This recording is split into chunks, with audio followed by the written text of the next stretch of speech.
Hello everyone, my name is Erin Reed and I am a marketing consultant with Polaris MEP. I wanted to welcome all of you to today's webinar, the fourth in our 5S Lean and COVID-19 series.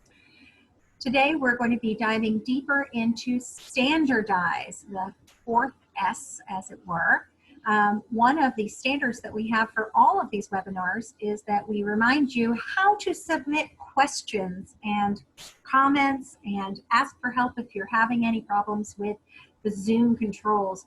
So I'm going to ask Phil to show a slide that illustrates where we'd find that Zoom control bar, and it's right there, it's the chat feature. To make sure that it's working for everybody, why don't we go ahead and start with a really challenging question for this Thursday. What did everybody have for lunch? If you can toss that into the chat function, I'll know you're out there and we'll know it's working so that we can be collecting questions as we go along and we can be teeing those up for Phil at the end of this session. So go ahead. Oh, Christina, way to make me jealous with your chicken wrap. Pizza! Thank you, Dale Light. I hope that that was brought in for you from a good local source. So let's see if we can make sure everybody's group is working. It soothes the soul. Yep, chicken soup, salad. Hey, you guys are a lot healthier than I was today. So I'm going to pretend I didn't just eat a thing of Oreos at my desk. And now that we've proven that we can use the chat feature, I'm going to turn it over to Phil Ward. I'm very excited that Phil's going to be diving deeper into Standardize today. And again, please keep those chat features coming and use those questions so that we can pose them to Phil at the end of this session. Thank you so much. All right, thank you, Erin. My name is Phil Ward. I am a consultant with Polaris MEP. I've been with this group for about 2 years. A little bit about my background is I actually spent 30 years with Intel Corporation. I graduated with a degree in mechanical engineering. I focused on machine design and automation and mechanization. And at the beginning of my career, I spent virtually all of it either in manufacturing or developing new processes for manufacturing. And I ended my career as the director of operations of our assembly test facility.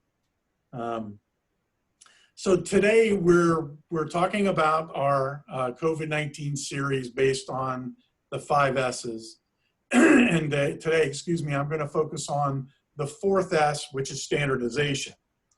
Right? So what I want to do is I want to convey and cover why your knowledge of 5S and standardization of new processes, especially during this COVID-19 process or crisis, is so critical.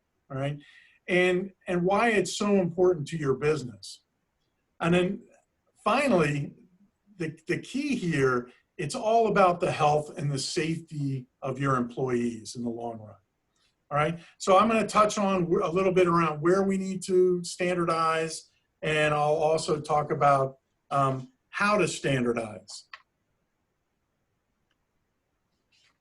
So the fourth S, standardization. So the definition of a standard is a task that is executed in the same way by everyone to always obtain the same result until a better way is discovered, tested, and accepted.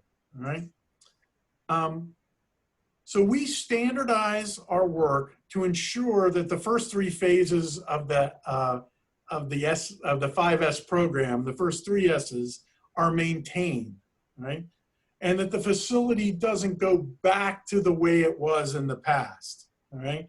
So this pillar utilizes a set of schedules and checklists, generally that can be easily followed, so that each step of the 5S is performed exactly the same way every day, all right? That's the goal. So this foundation of standardization, standardized work, is the baseline that we measure all improvement from.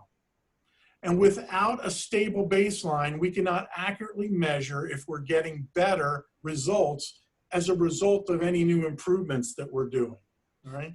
So I'm sure everyone's heard the famous quote from Taiichi Ohno that without standards, there can be no Kaizen or improvement, Okay. So let's talk about why we want to standardize within this COVID-19 crisis, right? So protocols and how to operate your business are changing for everyone right now. There's self-monitoring that's occurring, social distancing. We've got to wear masks and special PPE. There's new cleaning procedures and disinfecting procedures. So keeping our employees, visitors, and ourselves safe while we're at work, that's the desired result that we want from good standards. And making sure that our people follow these new protocols predictably and with very little variability is going to be the key to keeping your business open and profitable. Okay.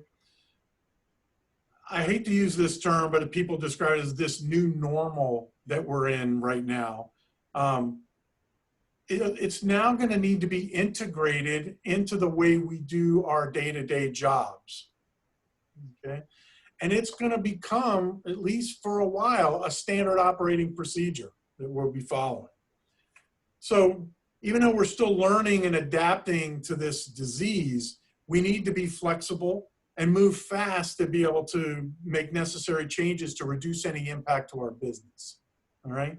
And by having a standard, you know where you're at and you know how you're performing. And if you need to make a change, it's actually faster and more efficient to do it based on a standard. And like any other change that you make in your business, it requires people to change their behaviors. And these new behaviors, they must become the new standard.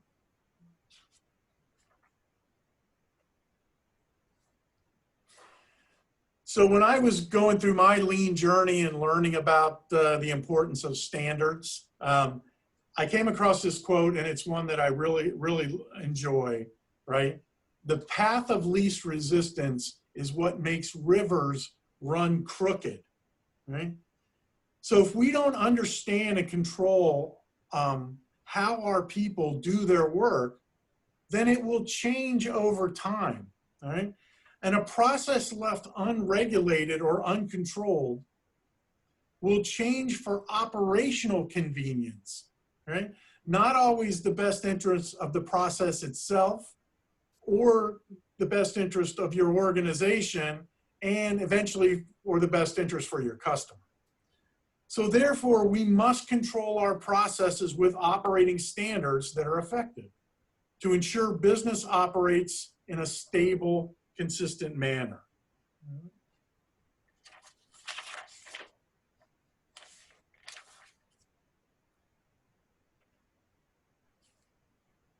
So the first area that we're going to need standard is around health monitoring, right? Which means recognizing signs and symptoms of the COVID-19 disease through self-checks and or employee monitoring, right? This could include temperature testing. Then you've also got to look at the proper use of PPE, how to properly don the PPE or put it on, how you actually use the PPE correctly, how you can remove it without contaminating yourself or further contaminating your area, potentially how to clean it, clean the PPE for reuse, or how to dispose of it. And of course, the proper use of masks, right? And any face protection. Now, social distancing is obviously becoming a norm now. We want to make sure that our people are 6 feet apart. Even while they're wearing a mask, it's ideal, right? So for exposure to get the disease, we know you need to be exposed to it. So you need to be very close to someone who's breathing particles, and you need some amount of time. You need to be there for, more than 10 minutes to contract the disease is the general rule. But the 6 foot rule definitely helps us whether we have a mask on or not, right?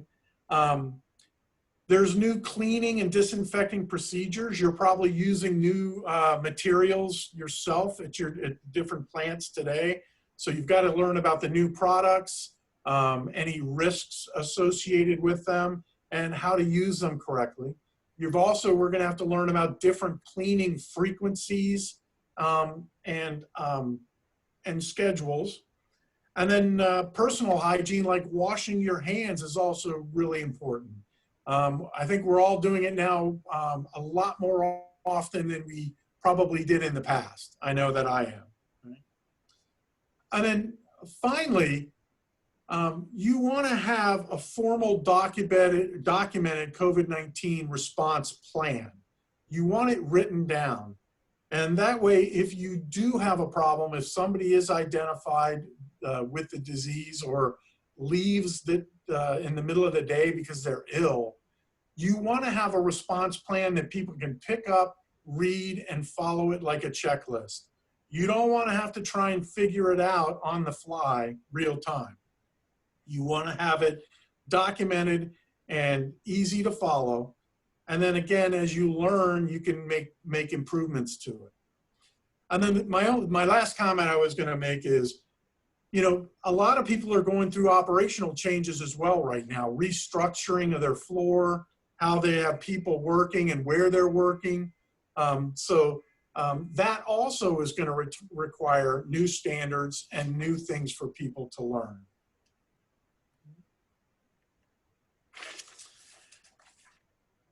So what I like to do is, if you guys don't mind using your chat feature, can you just send us a couple of quick items on how do you standardize when you bring in a new procedure to your plant or your office area?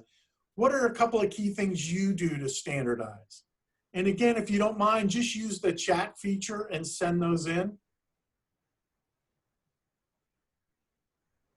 All right, Phil, I'm keeping my eye on the chat to see how people are standardizing new procedures and protocols in their organization right now.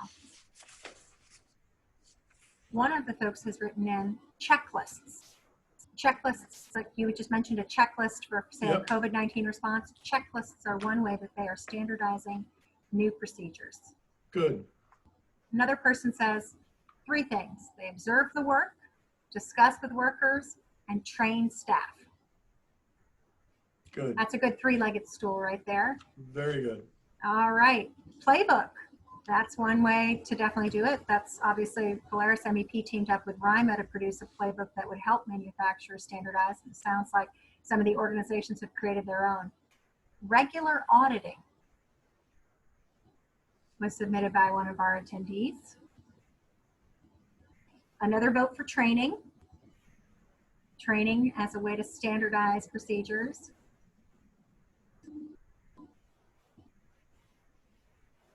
Excellent. I think that that's really, training seemed to be the leading one. Oh, one more. Creating a procedure with photos. Good. Excellent. Thank you guys for your input. Those are all good. You pretty much hit all of my bullets. What I've learned over time is the way to standardize new procedures is, the first thing I do is I educate myself on the proper procedure that we want to do. And I do that with the effort of a team. I always involve the people that are going to have to follow these procedures and standards.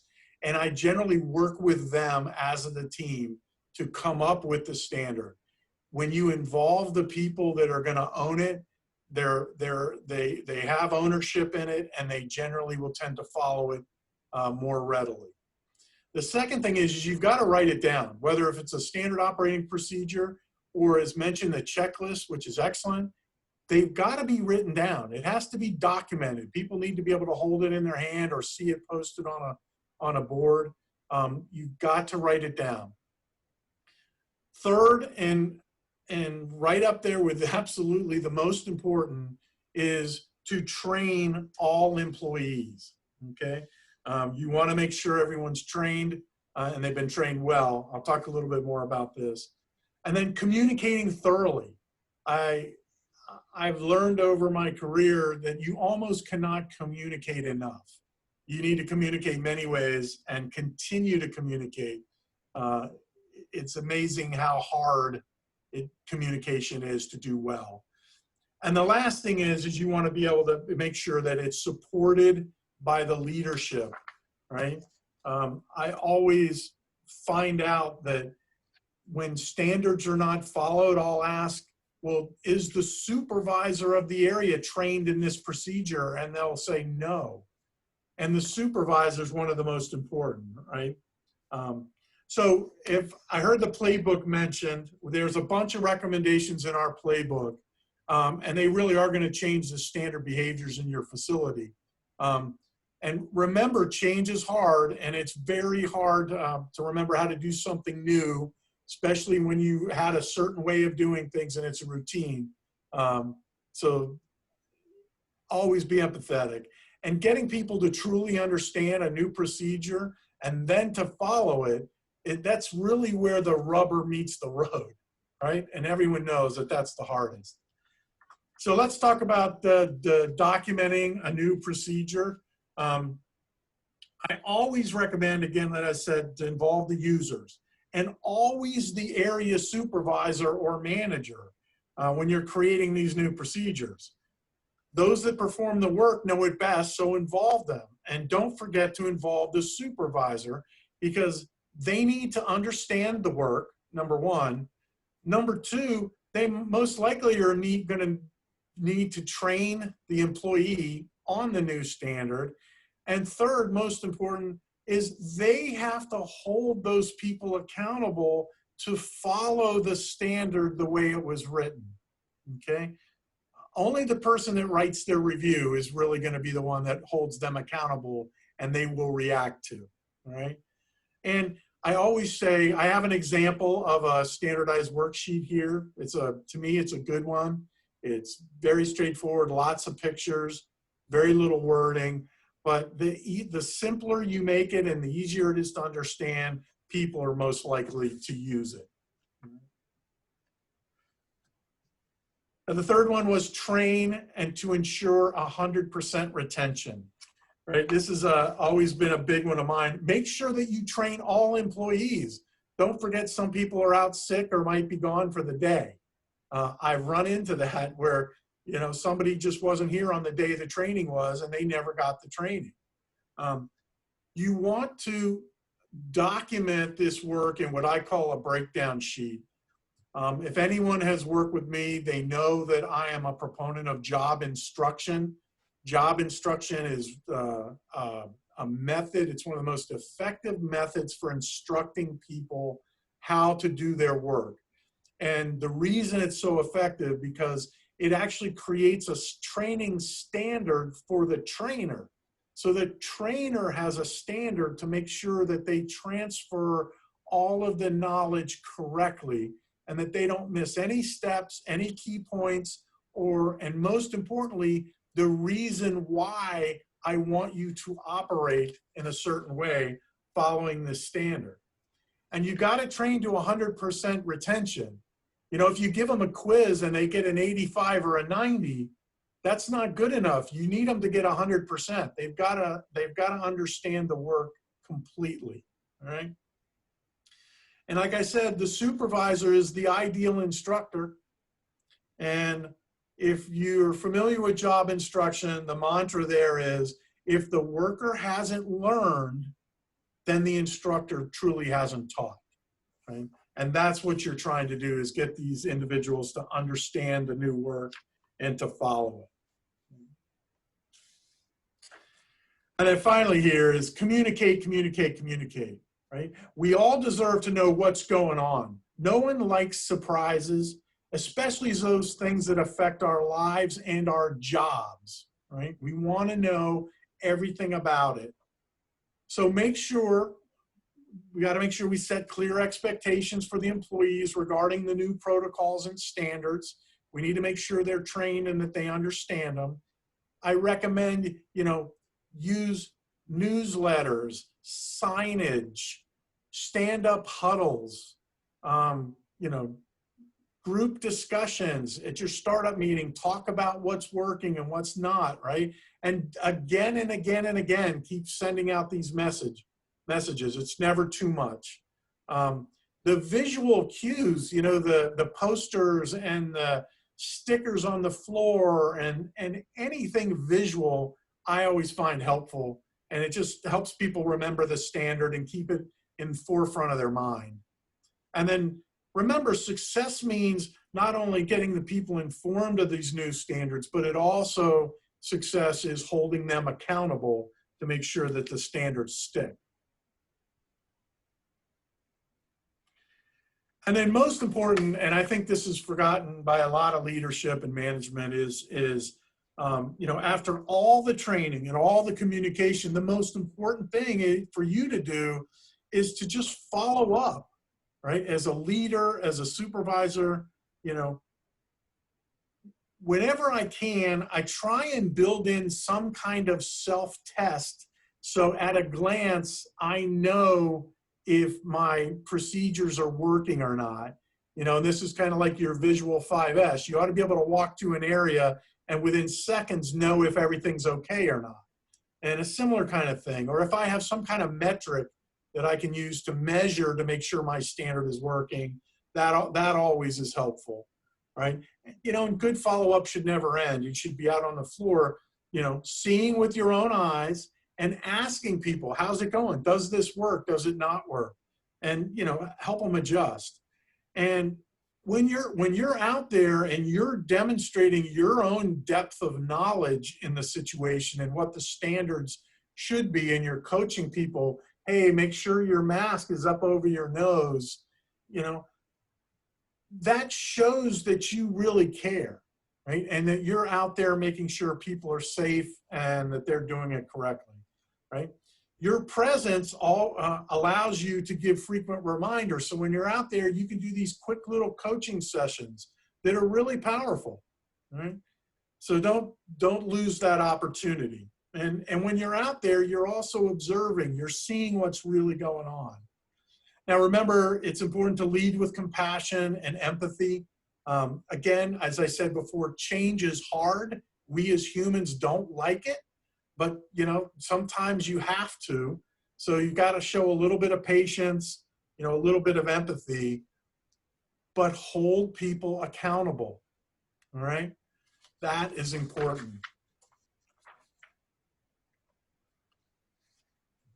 Now, through my years, I have spent a lot of focus on standards because I think it's foundational in lean that, you know, you've got to have standards. And I came across this quote that I really enjoy is, if management cannot get people to follow the established rules and standards, then nothing else that it does will matter, right? You can set the greatest strategies in place and you can have grandiose plans and talk all you want, but if you can't hold your people accountable to follow the standards, then you really have no respect of your people. Right? So leadership has to take ownership of these changes and ensure that the changes are followed at all levels within the organization, okay? By setting clear expectations through training, right? Consistent communications, effective follow-up, and remembering that change is hard, people can learn new standards. And it's going to improve your business, and especially today, right? It's going to keep your employees hopefully healthy and safe.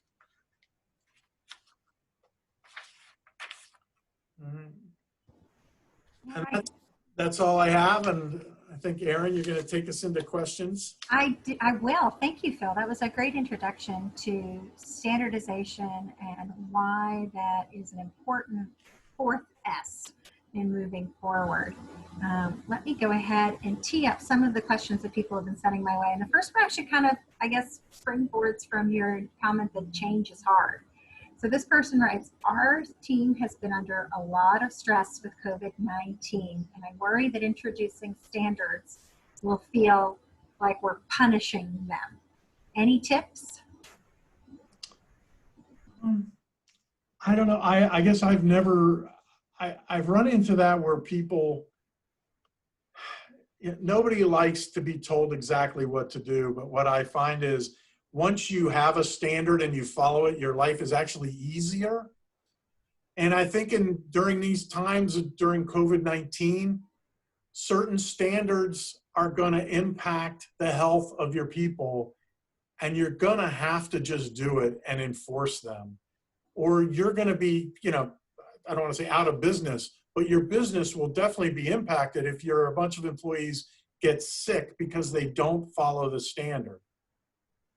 A lot easier to follow the standards. The discipline of holding people accountable is not always pleasant, but I think it pays back in spades in the long run. That's part of that leadership you were saying. It's maybe easier to ignore it, but it's not good for them in the long run. Self-discipline is important. So the next question actually has to do with visual control. Several of the other presenters said that 5S is all about visuals. How do visuals figure into standardization? So they're almost one and the same.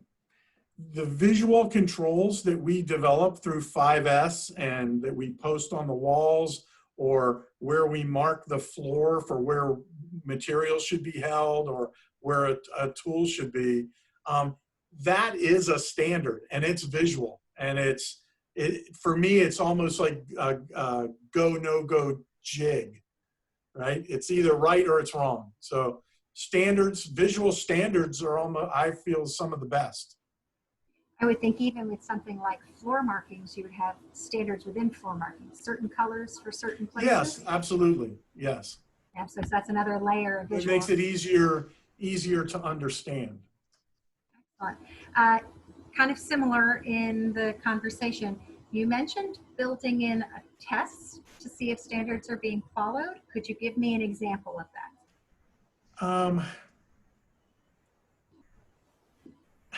For me, it's a kind of a mental test. If the standard, let's use face masks as an example, right? My training is for face masks is, it must be over your nose.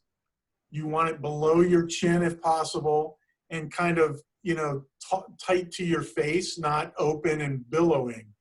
So those are three standards, and that's kind of my test. If I walk up to you, that's all I look at is those three things. And if all three are met, boom, life is good and I go on. But if one of them is out of kilter, it's like flashing lights going off for me. You failed my built-in self-test. Does that make sense? It does, it does. I'm trying to kind of picture the poor person with a flashing light going on above their head. But yes, absolutely. That would be the lights are in my head. Okay, good. That would be an instant visual test, a self-test to kind of see, so it's built in. And so it's interesting because you said the lights are flashing. This question asks, should we be building any flexibility into our standards? Yeah, I get this question a lot. I've gone back and forth on it. My answer is not every single thing we do has to be done to a standard. I try more often than not to only have one way to do something because I like the reduced variability. But if you're doing a process or a task, if there is anything that affects safety, quality, productivity, or cost, I would say yes, you want to standardize it. It would be my simplest answer. That's a good litmus test. You want standards for things that have those kind of areas of greatest impact on your bottom line, your people, and your customers. And also, those are the places where you will allow the least kind of wiggle room. Right. I want to reduce variability in those 4 areas as much as possible. That's the way an engineer says it, better than wiggle room. Yeah, that is an engineer speaking. A comment rather than a question. Somebody had said, giving public recognition to those following standards would have a greater impact than making a public example of somebody not following a standard.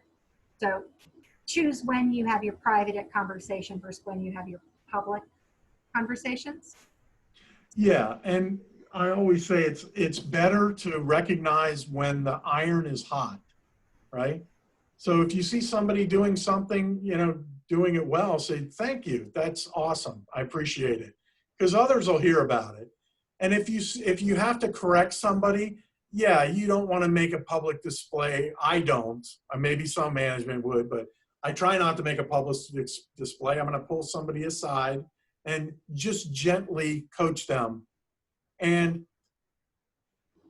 the most important thing, and I should have answered this on your first question when you were talking about, people are, they don't want to impose more standards on people because they're already stressed. The most important thing to explain to people is why you want them to do it a certain way.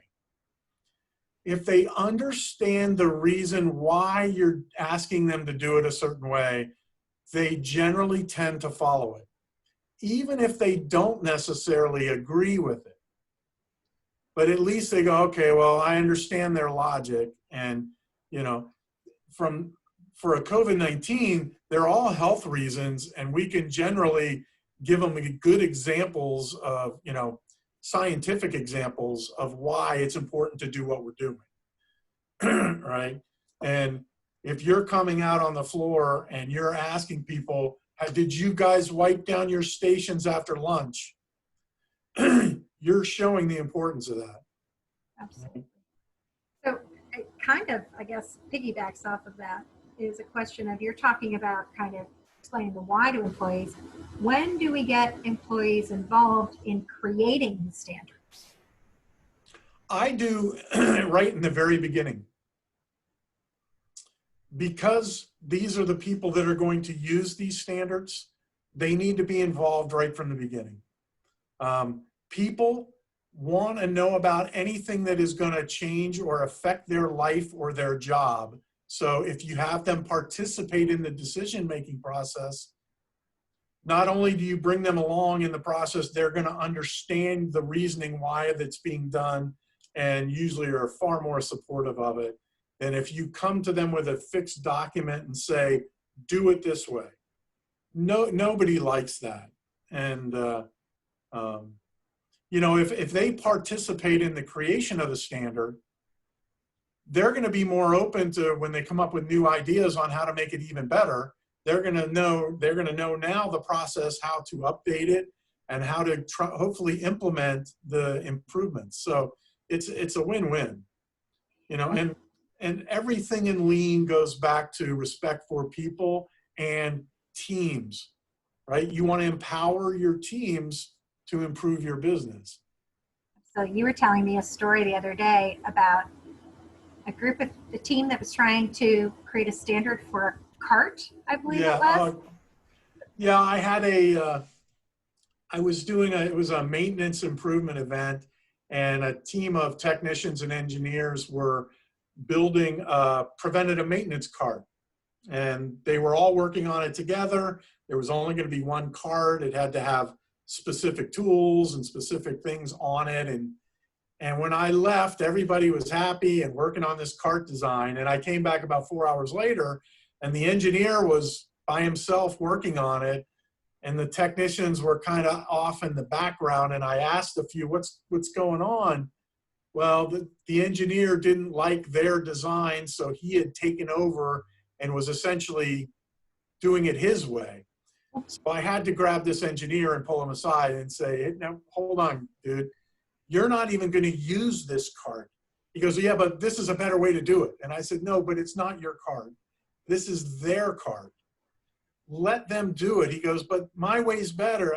I tried to coach him. Let them make a mistake and learn, and then they'll be better off. You're going to be pulling them ahead with you. And I told him, I said, anyway, in 4 months, this cart's going to look totally different anyway. And so he agreed, and he recognized that he was, pushing too hard.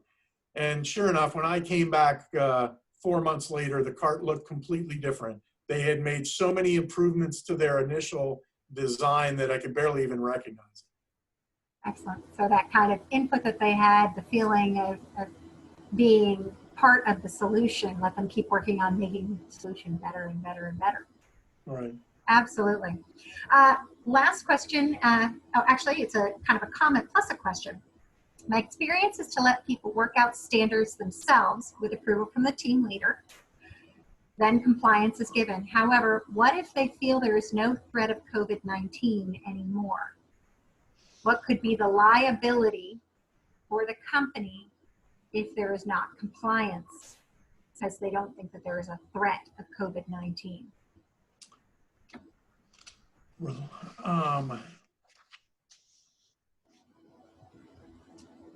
I don't know that there is any liability threat. All of these COVID-19 efforts and guidelines that are published are essentially guidelines. They're what I call our best known methods of how to protect ourselves and our people. And it's really up to each factory to implement what makes sense for their team and to have their own standards. I've been auditing multiple companies with regard to COVID-19 and their preparedness. And I'll be honest, every company is a little bit different. And it depends on the size and how many people. Smaller companies are able to be a little more flexible and more nimble. Larger companies need more structure built in. And it's going to come down to that management team's final decisions on what they leave in place and what they remove over time. And yeah, it's interesting. I think that when we were talking with the Secretary of Commerce prior and some of the other folks who've been featured on our webinars, they keep kind of really stressing also that compliance is in everyone and effort. Everybody has to be in compliance. And if the employers are writing down what compliance means, what the standard means, making sure everybody is trained on that, you know, not pointing to that escapes them from liability or exposes them to it, but that is the best way to make sure that you don't get into that situation. Yep. That's what we seem to have gotten. Great question. And you know what? It's one too that we can reach out to our network within the MEP National Network and see if there might be some answers to what liability issues people are seeing out there. The last question I have for you, Phil, because we want to make sure that we respect everybody's time. This person writes, we would like to move forward with more formal standardization. So I guess they have some standards in place, but want to make it more formal. Where should we start? Should it be one department? Yeah, if you're talking in general, not just COVID-19, but in general, yeah, I always recommend start in one location, start small. If you try and take on too much too fast, it's overwhelming and it's very hard to stay on top of. So you're better off, I always recommend doing a pilot area. Pick a pilot area where I believe I'm going to be successful and measure our improvement, be able to measure it, get feedback from the team, make a few improvements. And finally, people from the outside will be able to see the changes and see the difference. And they're going to be much more open to doing changes in their area when you move to the next area. And even then, you can do peer-to-peer. You can bring peers from the other group. Hey, here's what worked for us and what didn't. And they can all be part of that solution, working together. So. I know we have some case studies on the Polaris MEP website that they kind of talk about that. But the folks involved in the initial pilot of 5S then were really the champions as it moved out into other parts of the plan. Absolutely. Absolutely.